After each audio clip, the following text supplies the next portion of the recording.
नमस्कार मित्रों, जय श्री कृष्णा। स्वागत है आप सभी का पैसे एकेडमी के यूट्यूब चैनल पर।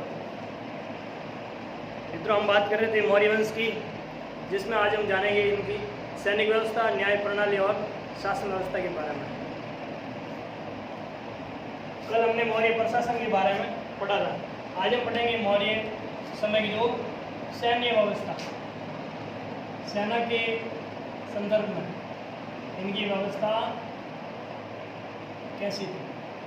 हमने पहले पढ़ा था कि 305 ईसा पूर्व में चंद्रगुप्त मौर्य ने यूनान के शासक सेल्यूकस निकेटर को हराया था अपनी सेना के बलबूते पर, और 322 में गणन को भी हराया था। फिर अशोक ने कलिंग पर भी आक्रमण करके वहाँ के शासक को हराया था। कुल मिलाकर के मौर्यों की सेना बहुत ही मजबूत थी।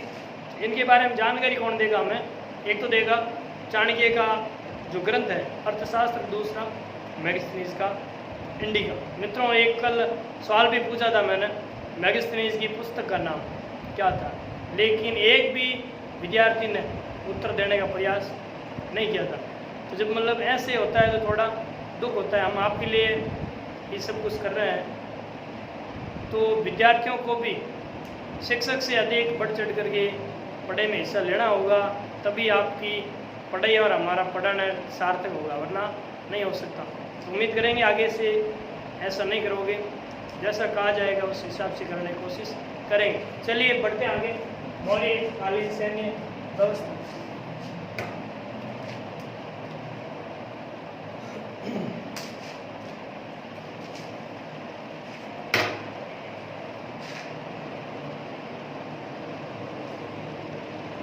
मौर्यकालीन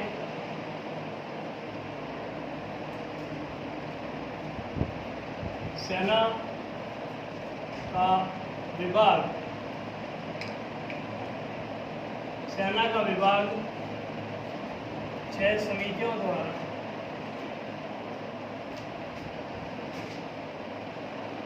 द्वारा संभाला जाता था।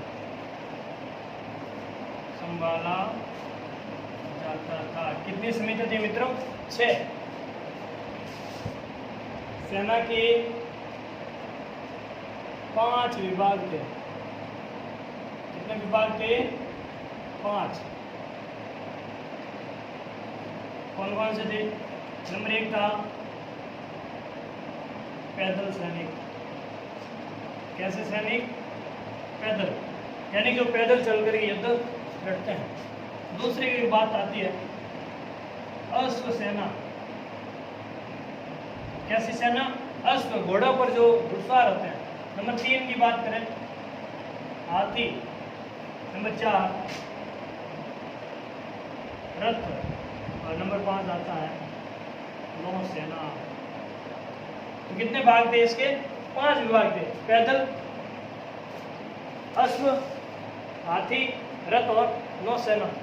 पैदल में पैदल चलते थे सैनिक थे, अश्व सेना में घुड़सवार थे, हाथियों में हाथियों की सेना थी, रथ के अंदर जो रथ हुआ करते हैं घोड़ों के पीछे बांधे जाते, और नौसेना में मतलब जल सेना थी। कुल मिलाकर हर प्रकार से वायु सेना को छोड़ करके सभी प्रकार की सेना किसके पास में थी? मौर्यों की सेना।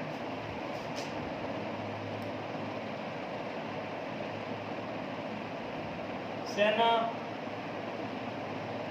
की देख रेख का अधिकारी, जो मुख्य अधिकारी था सेना की देख रेख करने वाला, उसे बोलते थे अंतपाल। क्या कहते थे मित्रों? अंतपाल। सेना दुश्मनों का क्या करती है?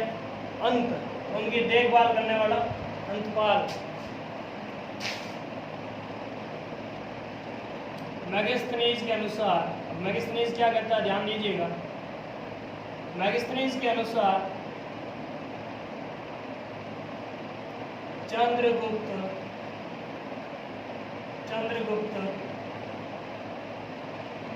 मौर्य की सेना में 6 लाख पैदल सैनिक कितने थे चंद्रगुप्त की सेना में? 6 लाख। कौन कह रहा है? मैगस्थनीज कह रहा है। किसमें कह रहा है? अपनी पुस्तक इंडिका के अंदर कह रहा है। फिर बात करें 50,000 अश्वारोही अश्वारोही मतलब घुड़सवार, 50,000 घोड़ों की सेना थी। 9,000 हाथी, 9,000 क्या थे? हाथी थे। किसकी सेना में? चंद्रगुप्त मौर्य की सेना में। और 8,000 रथ थे। कितने रथ थे मित्रों? 8,000। तो हम कह सकते हैं कि एक मजबूत सेना किसके पास में थी? चंद्रगुप्त मौर्य के पास। दावा कौन कर रहा है? मैगस्थनीज कर रहा है। मैगस्थनीज ने कहा एक साहब चंद्रगुप्त मौर्य की सेना में 6 लाख पैदल सैनिक थे, 50,000 अश्वारोही सैनिक थे, 9,000 हाथी वाले, यानी कि हाथियों की संख्या 9,000 थी और 8,000 रथ थे। किसकी सेना में? चंद्रगुप्त मौर्य की सेना में। सेना का जो मुख्य अधिकारी तब क्या कहलाता था? अंतपाल। और कितनी समितियां थी इनको संभालने के लिए? 6। विभाग कितने थे सेना में? 5। ठीक है मित्रों, आगे बढ़ते हैं। नेक्स्ट है आपका न्याय व्यवस्था। न्याय व्यवस्था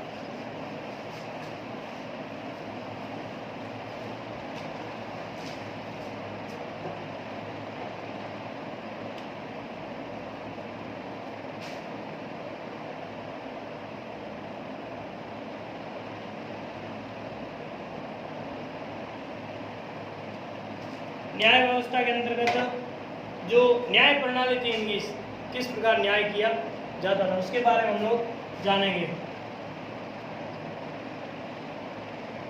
सर्वोच्च न्यायाधीश,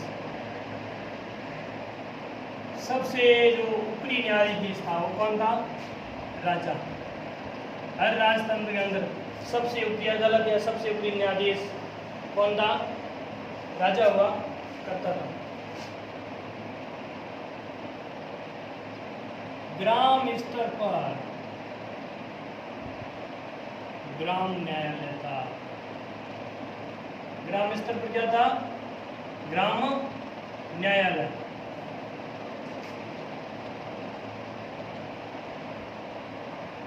ग्राम न्यायालय से ऊपर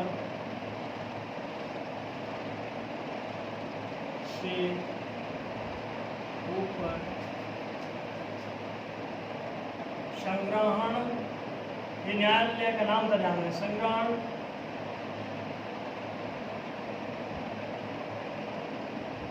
स्थानीय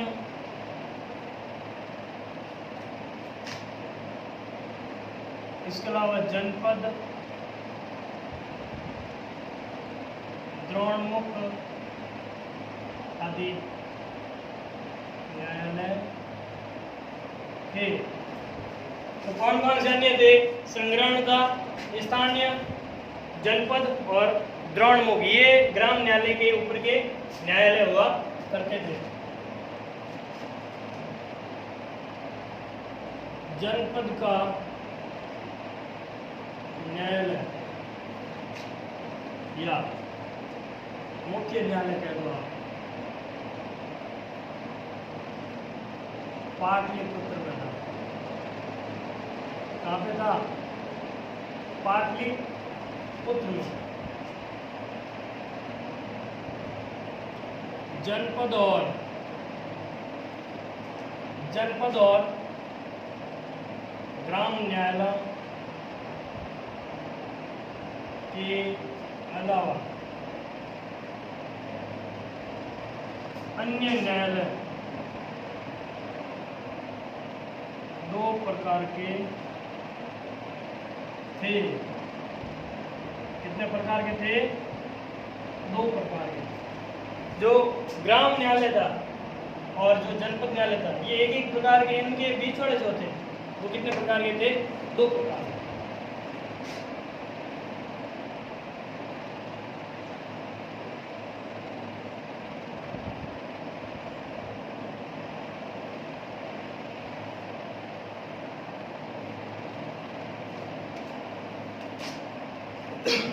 नंबर 1 इसमें था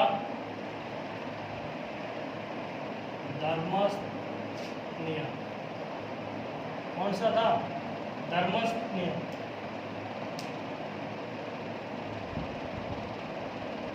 और जो दूसरा था वो था कंटक शोधन,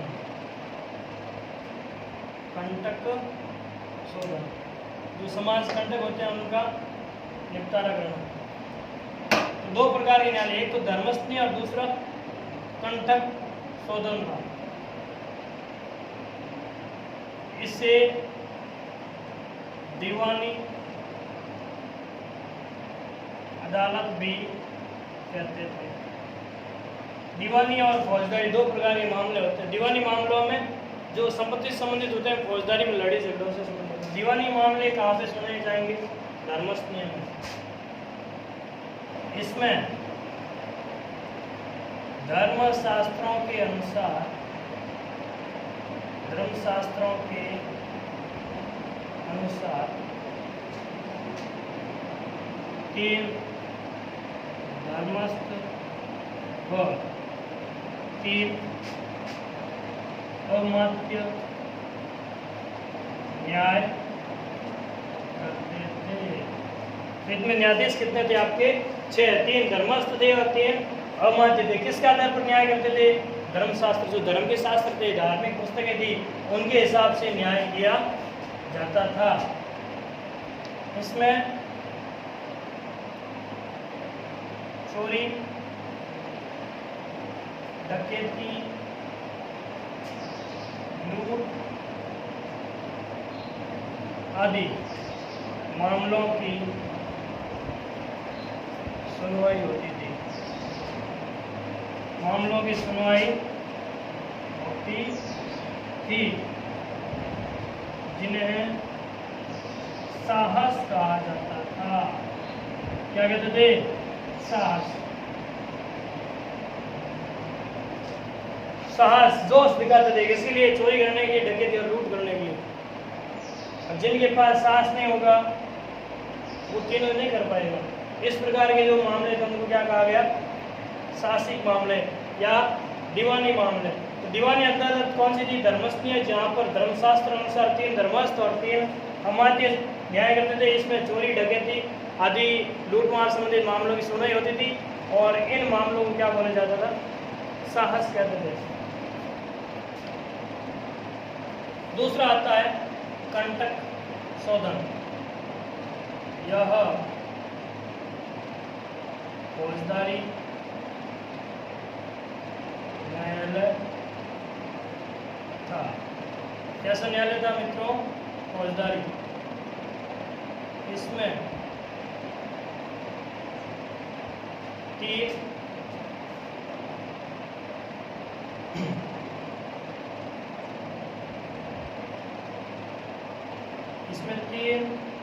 प्रतिष्ठित 3 प्रतिष्ठित न्यायाधीश होते थे। इसके जो न्यायाधीश थे उनको क्या बोला जाता था? प्रतिष्ठित। किसकी बात हो रही है? कंटक शोधन न्यायालय। और ये किस प्रकार का था? फौजदारी न्यायालय। इस न्यायालय में हत्या, मारपीट या फिर किसी को गाली गलौज करते हुए या अपमानित भाषा कह सकते हो आदि संबंधी सुनवाई होती थी।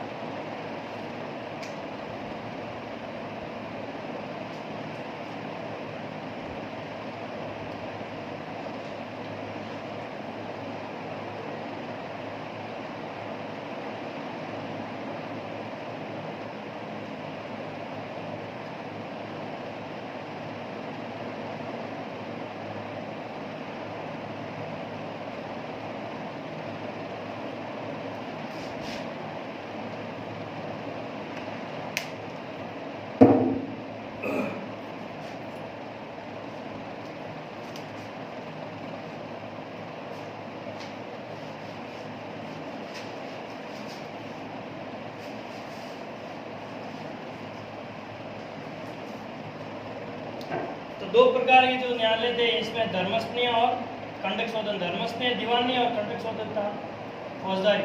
इसमें धर्मशास्त्र अनुसार 3 धर्मस्थ और 3 हमारी थे और उनकी जगह यहाँ पर 3 प्रतिष्ठित और 3 हमारी हुआ करते थे। इसके अंदर चोरी डकैती लूट के मामले सुने होते थे, जबकि इसमें हत्या और मारपीट गाली गलौज के संबंधित जो है सुनवाई की जाती थी। अब न्याय व्यवस्था संबंधित कुछ और शब्दावलियां मित्रों के बारे में जानिए। एक आता है व्यावहारिक न्यायाधीश। कौन सा न्यायाधीश मित्रों? व्यावहारिक न्यायाधीश। जो नगर थे तो नगरों में जो न्यायाधीश था वो क्या कहलाता था? व्यावहारिक न्यायाधीश, नगर का न्यायाधीश। नगर के न्यायाधीश को क्या बोला जाता था? व्यावहारिक न्यायाधीश। दूसरा आता है राजूक। ये थे आपके जनपद का न्यायाधीश। जो जनपद न्यायालय था उसका जो न्यायाधीश था वो क्या कहलाता था? राजूक कहलाता था। चाणक्य ने न्याय के 4 अंग बताए। कितने अंग बताए? चाणक्य ने 4 अंग बताए थे। किसके? न्याय के। कौन कौन से बताए मित्रों? एक तो था आपका धर्म, दूसरा व्यवहार, नंबर 3 चरित्र और नंबर 4 था शासन। इस प्रकार कितने अंग बताए इसने? न्याय के 4। बताना कौन है? चाणक्य। किसमें बता रहा है? अपनी पुस्तक अर्थशास्त्र। चाणक्य कह रहा है साहब धर्म, व्यवहार, चरित्र और शासन, ये 4 है वो न्याय के अंग है। अब हम बात करेंगे यहाँ की सामाजिक व्यवस्था। मौर्यकालीन सामाजिक व्यवस्था। समाज किस प्रकार का था? कहाँ की बात कर रहे हैं हम लोग? मौर्यों की। मौर्य शासन काल में समाज किस प्रकार का था? मौर्य काल में समाज 4 वर्णों में बटा हुआ था। पुराने भारत के अंदर कितने वर्ण थे मित्रों? 4। ब्राह्मण, क्षत्रिय, वैश्य और शूद्र। ब्राह्मण का कार्य था यज्ञ करना, क्षत्रिय का कार्य था शासन करना, वैश्य का कार्य था व्यापार और कृषि करना, शूद्र का कार्य था तीनों ही वर्गों की सेवा करना। इस प्रकार वर्णाश्रम या वर्ण व्यवस्था कितने थे? 4 थे। चाणक्य ने 4 वर्णों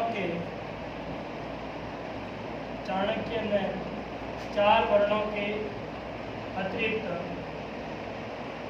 अतिरिक्त अन्य जातियों का भी उल्लेख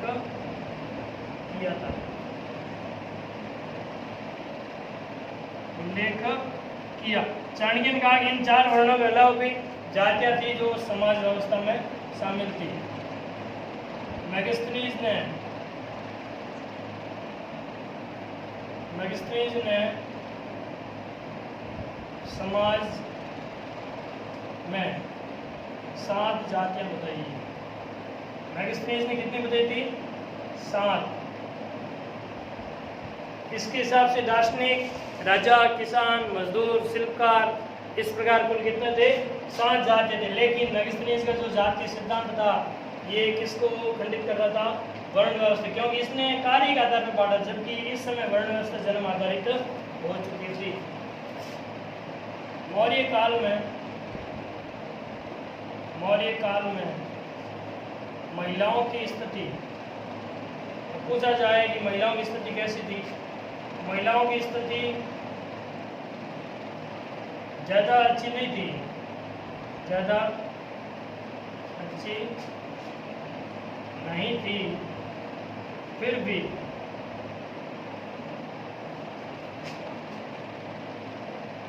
मनुस्मृति के समय से बेहतर थी। जो मनुस्मृति का शासन था, मतलब मनुस्मृति के समय 200 ईसा पूर्व से 200 ईस्वी तक 400 साल का जो काल था, इस समय महिलाओं की स्थिति बहुत ही खतरनाक कगार पर पहुंच गई थी, मतलब अच्छी नहीं थी। तो मौर्य काल में भी हालांकि ज़्यादा अच्छी नहीं थी, लेकिन मनुस्मृति के समय से तो बहुत ही बढ़िया थी। महिलाओं को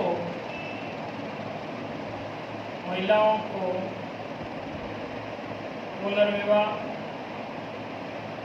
व नियोग की स्वतंत्रता थी।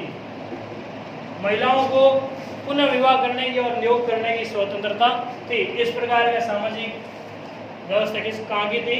मौर्य शासन काल में। तो मौर्य समाज 4 भागों में बांटा था। इन चारों में चाणक्य ने अन्य जातियों का भी उल्लेख किया था। मैगस्थनीज ने यहाँ पर 7 जातियाँ बताई थी, जबकि मौर्य काल में सामाजिक व्यवस्था में अगर महिलाओं की बात करें ज़्यादा अच्छे नहीं थे, लेकिन मनुस्मृति से काफ़ी अच्छी थी। महिलाओं को पुनर्विवाह नियोग की स्वतंत्रता थी। ठीक है मित्रों, ये था आपका मौर्य वंश पूरा होता है। इसके आगे हम पढ़ेंगे सोंग वंश, सातवाहन और गुप्त वंश के बारे में। तब तक के लिए नमस्कार, आपका दिन शुभ हो।